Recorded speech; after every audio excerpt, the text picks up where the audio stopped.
तुम ही मेरी आस हो राधे और मैं ही तुम्हारा विश्वास हूँ। उचित है अब राधा कृष्ण का ये मंत्र असंभव को संभव कर दिखाएगा।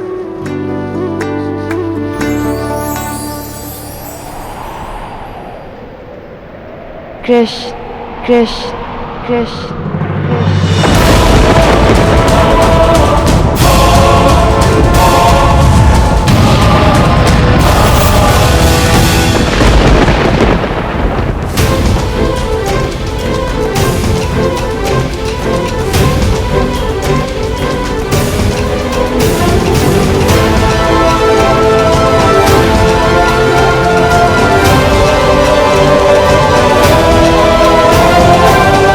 द्वारका पर इतनी बड़ी विपदा आई। ज्वालामुखी समान नकारात्मकता के समक्ष एक छोटा दीप प्रज्वलित करने से क्या लाभ हो जाएगा? ये दीप, इसका प्रकाश भले ही अल्प हो, ये हमारी सकारात्मकता का संकेत है ना। आपने कभी देखा होगा अंधकार में विशाल किसी सागर में एक नौका को मार्ग कौन दिखाता है? एक टिमटिमाता दीप। एक चक्रवात में फंसे किसी व्यक्ति की सहायता ये दीप करता है, जो सकारात्मकता का प्रतीक है। ये दीप मैंने प्रज्वलित किया है क्योंकि ये दीप हमारे लिए आशा का प्रतीक है। जब तक हम में सकारात्मकता रहेगी, ये दीप प्रज्वलित रहेगा। किंतु कहाँ, यदि ये एकमात्र दीपक भी बुझ गया तो समझ लीजिए हमारे भीतर की सकारात्मकता का अंत हो चुका है और अलक्ष्मी विजयी हो गई।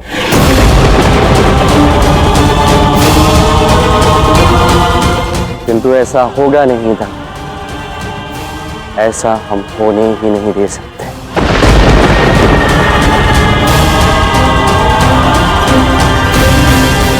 आज हम सभी यहाँ एकत्रित हुए हैं केवल एक कारण के लिए।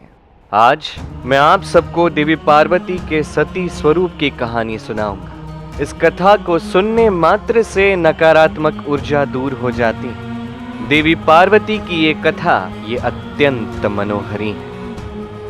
आइए विराजमान हो जाइए, कथा आरंभ करते हैं।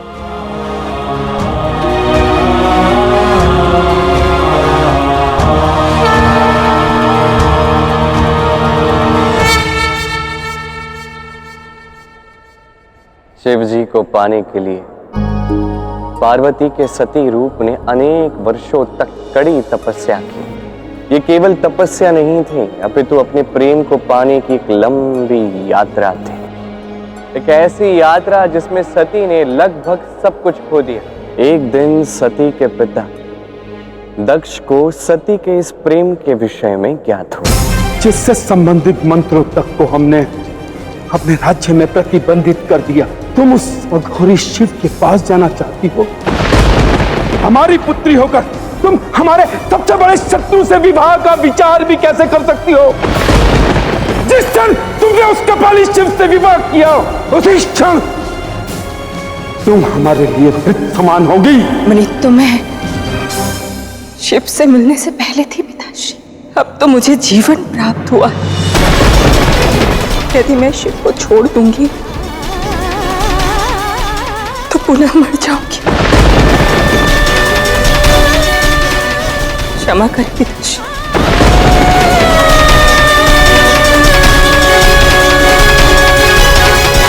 दक्ष के हृदय में प्रतिशोध की भावना जागी। वो कभी नहीं चाहते थे कि शिव और सती का विवाह उन्हें ये स्वीकार्य ही नहीं था। दूसरी ओर सती कभी अपने प्रेम को भुला नहीं पाई। अंततः शिव और सती दक्ष की इच्छा के विरुद्ध जाकर गंधर्व विवाह किया।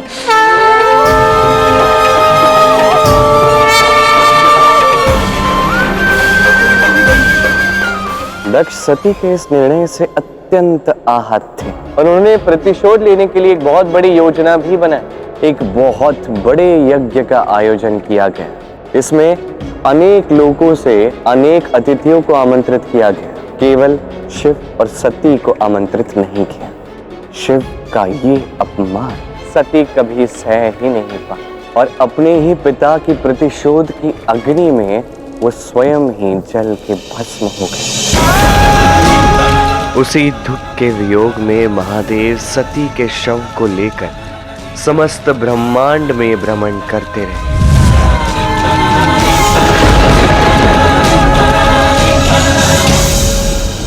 तब श्री हरि नारायण ने शिव से कहा, मैं समझता हूं कि सती को खोकर आपके हृदय में कितना दुख है, किस पीड़ा की अनुभूति आपको हो रही है। शिव, आपको शांत होना होगा और सती के इस देह का आपको त्याग करना होगा।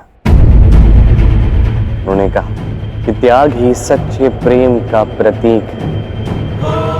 केवल अपने प्रेमी को अपने पास संजो कर रखना ये प्रेम नहीं है। और इसलिए नारायण ने सती के देह को 52 भागों में विभक्त किया ताकि शिव सती को भुला सके। किंतु शिव कभी सती को भुला ही नहीं पाए। उनसे दूर होने के वियोग में, इस पीड़ा में उन्होंने घोर तपस्या आरंभ कर दी।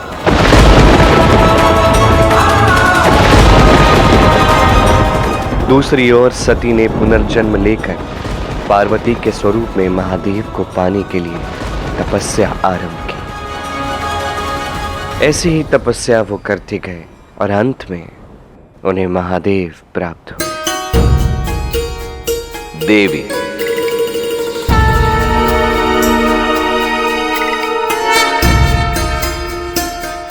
ये है सच्चा प्रेम, जिसमें पाने से कहीं अधिक खोना पड़ता है।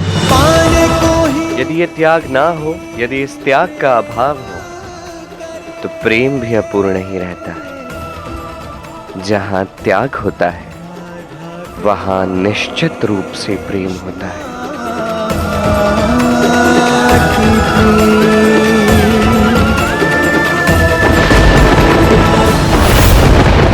मैं अपना प्रकाश आपको प्रदान करता हूं चंद्रदेव।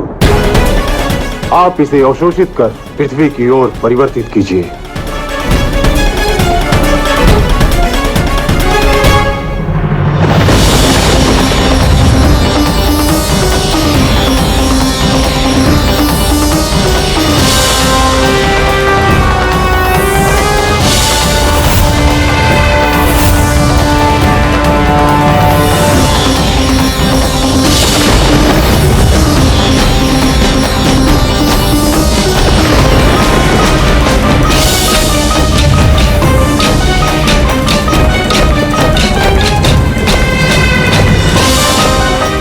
आपको अपनी समस्त शक्ति लगाकर इस दृष्टि को प्रकाशमान बनाए रखना होगा। हम में से किसी का भी मनोबल टूटना नहीं चाहिए सूर्यदेव। कृष्ण, तुम्हारी हर चाल का उत्तर है मेरे पास। तुम मेरी सभेद्य कवच को नष्ट करना चाहते हो, देखते जाओ इसका कितना भयंकर उत्तर मिलता है तुम्हें। मैं तुम्हें पाने के लिए केवल द्वारका ही नहीं, अपितु समस्त संसार की प्रसन्नता, सकारात्मकता, ध्यान करने की शक्ति, प्रार्थना करने की शक्ति सब छीन लूंगी। तुम द्वारका वासियों को एकत्रित कर रहे हो ना? देखना, सब मेरे क्रंदन से भाग जाएंगे।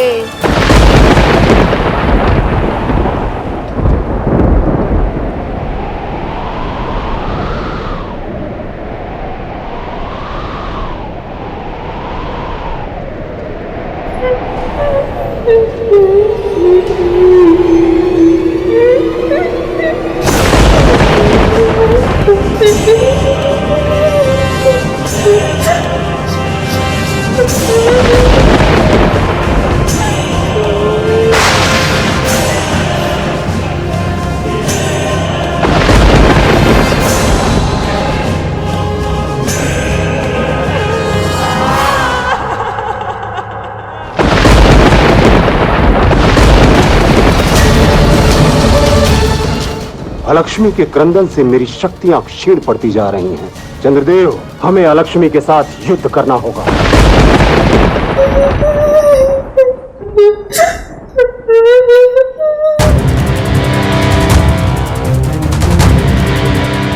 इस कोलाहल से तो हमारे कान फटे जा रहे हैं। अब हमें यहाँ से चलना चाहिए। इस कोलाहल से बचने के लिए तो हमें अपने अपने घर जाना चाहिए।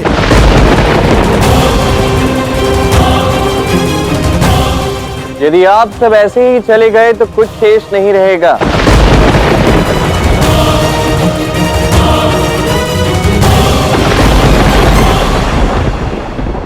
पार्वती का रुदन कल्याणकारी था।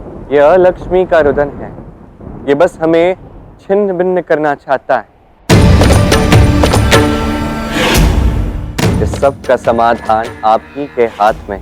लक्ष्मी बस हमें विचलित करना चाहती। मैं बस आपसे एक बात कहूंगा, स्वयं को एकाग्र कीजिए और महालक्ष्मी की शक्ति पर ध्यान केंद्रित कीजिए। तभी महालक्ष्मी की शक्ति आप सब में जागृत हो सकती है। और मैं विश्वास के साथ कहता हूं, यही महालक्ष्मी की शक्ति है जो अलक्ष्मी के दुष्प्रभाव से हमें बचा सकती है, इस दुष्प्रभाव को मिटा सकती है। कृष्ण, यदि तुम सबका कल्याण चाहते हो तो तुम्हें मेरा हाथ थामना होगा।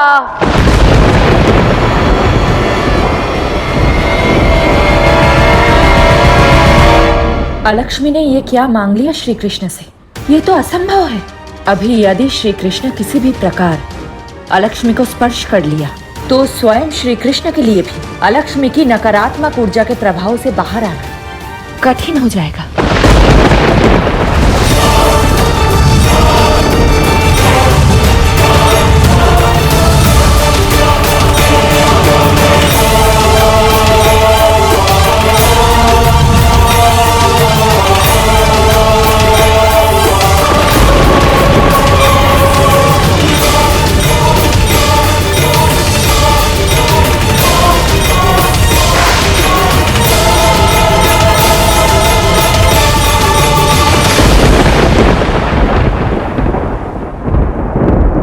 हे श्री कृष्ण, अलक्ष्मी ने जो दीवार बनाई है वो अभेद्य है प्रभु। हमारे और चंद्रदेव के तमाम प्रयासों के पश्चात भी हम उस अभेद्य दीवार को ध्वस्त नहीं कर पाए। हम क्षमा प्रार्थी हैं प्रभु।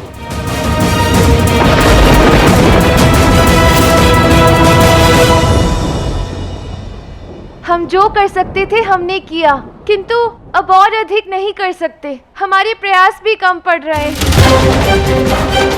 अब एक ही उपाय है, एक ही नाम है जो हमारी रक्षा कर सकता है।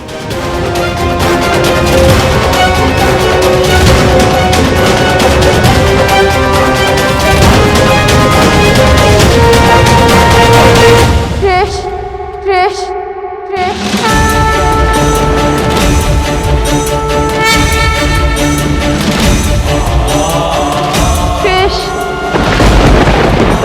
कृष्ण, कृष्ण, कृष्ण, कृष्ण, कृष्ण, कृष्ण, कृष्ण,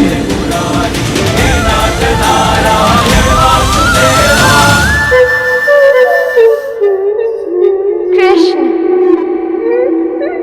कृष्ण,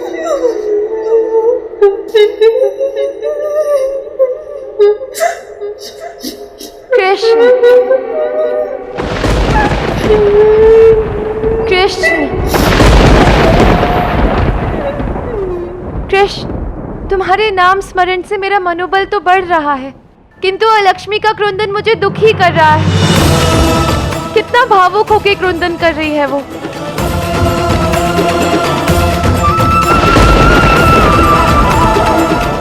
तुम्हें क्या उचित लगता है राधा? तुम मुझे बताओ, तुम क्या सोचती हो यही सबसे अधिक आवश्यक है? तुम्हें मुझ पे इतना विश्वास है कृष्ण? अनंत विश्वास है तुम पे। वैसे भी प्रेम से उपजा विश्वास कभी कम नहीं होता। बताओ राधा, तुम क्या सोचती हो?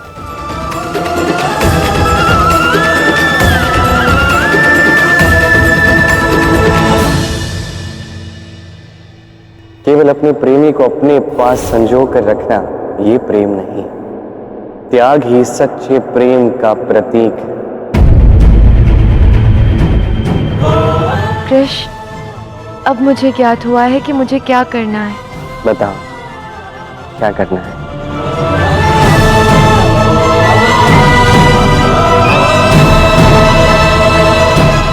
कृष्ण, मुझे लगता है कि द्वारका वासियों के कल्याण के लिए तुम्हें अपना हाथ अलक्ष्मी के हाथ में दे देना चाहिए। अलक्ष्मी के हाथ में दे देना चाहिए।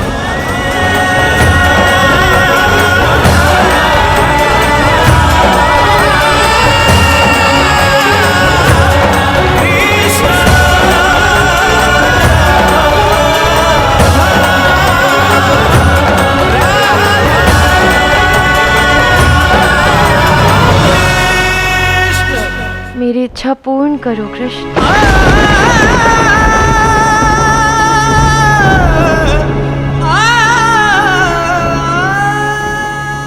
ठीक है राधा, मेरी सखी की इच्छा मेरे लिए आदेश है। बस एक प्रश्न है, जो तुम चाह रही हो वो क्यों चाह रही हो? कृष्ण, प्रेम में किसी को बलपूर्वक अपना बनाना अनुचित है। तुमने देवी पार्वती और शिवजी की कथा में यही समझाने का प्रयास किया था ना। यदि मैं भी अलक्ष्मी की भांति तुम्हें पाने के लिए युद्ध में लग जाऊं तो ये तो उचित नहीं है ना।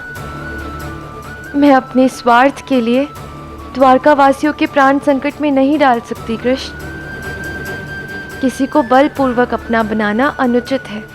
ये प्रेम नहीं है। और तुम ही तो कहते हो ना कि प्रेम में प्रेमी से विरक्त होना आवश्यक है। लो, आज मैं अपने प्रेम को अलक्ष्मी के लिए त्याग देती हूँ। यदि अलक्ष्मी तुम्हें पाकर पूर्णता का अनुभव कर रही है तो मुझे तुम्हें त्याग देना चाहिए कृष्ण। और कम से कम एक बार तो हमें अलक्ष्मी को अवसर देना चाहिए ना। हो सकता है कि तुम्हें पाकर वो बदल जाए, तुम्हारा प्रेम पाकर वो अपनी शक्तियों को सकारात्मक बना ले। तो सोचो कितना कल्याण होगा इस संसार का। जाओ कृष्ण, अलक्ष्मी का हाथ थाम लो, यही मेरी इच्छा है।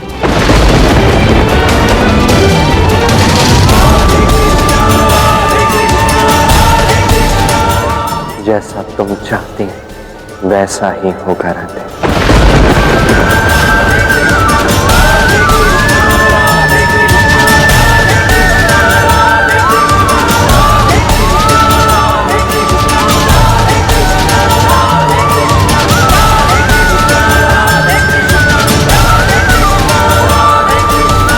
ये तुम क्या करने जा रहे हो कान्हा?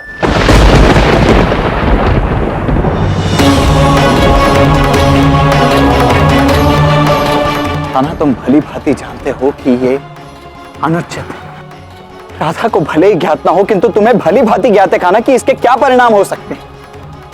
फिर ये जानते हुए भी स्वयं को अंधकार में क्यों ढकेल रहे हो तुम? दाऊ, मैं समझता हूं। राधा को सत्य का ज्ञान हो गया है, वही सबसे अधिक श्रेष्ठ है। और मैं चाहता था कि यही हो। मुझे राधा पर गर्व है दाऊ।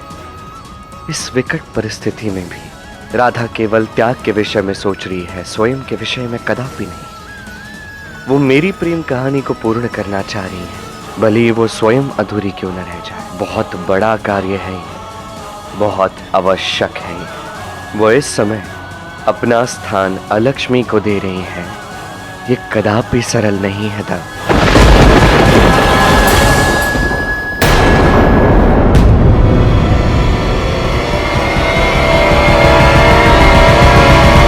मैं तुम्हें उस अलक्ष्मी के पास जाने ही नहीं दूंगा। मैं आपकी चिंता समझता हूं। इस समय बस मुझ पे विश्वास कीजिए। मैं वही कर रहा हूं जो सर्वोचित है। महालक्ष्मी जागृत होने वाली है दाऊ। मुझे जाना ही होगा। वो अलक्ष्मी वही अलक्ष्मी है जिसने द्वारका में इतना विध्वंस मचाया था ना। उसके पास जाकर तुम्हारी भी दुर्दशा ही होगी। और इस समय तो उसकी नकारात्मक शक्तियों के प्रभाव में तुम भी अवश्य आओगे। इसीलिए मैं कह रहा हूं कि मेरी बात समझने का प्रयास करो, मत जाओ, रुक जाओ। यदि मेरा प्रेम सच्चा है, यदि राधा का प्रेम सच्चा है, तो अलक्ष्मी चाहे जितनी भी मायावी और नकारात्मक शक्तियों का उपयोग कर ले, विजय राधा की ही होगी।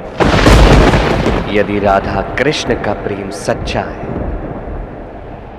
तो अलक्ष्मी मेरा कुछ नहीं बिगाड़ सकती।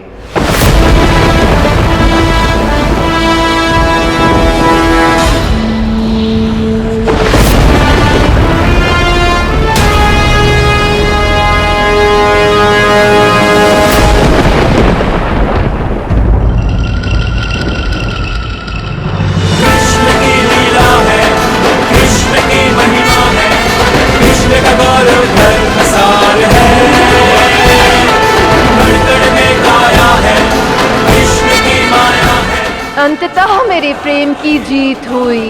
तुम्हें मेरा हाथ थामने आना ही पड़ा। कृष्ण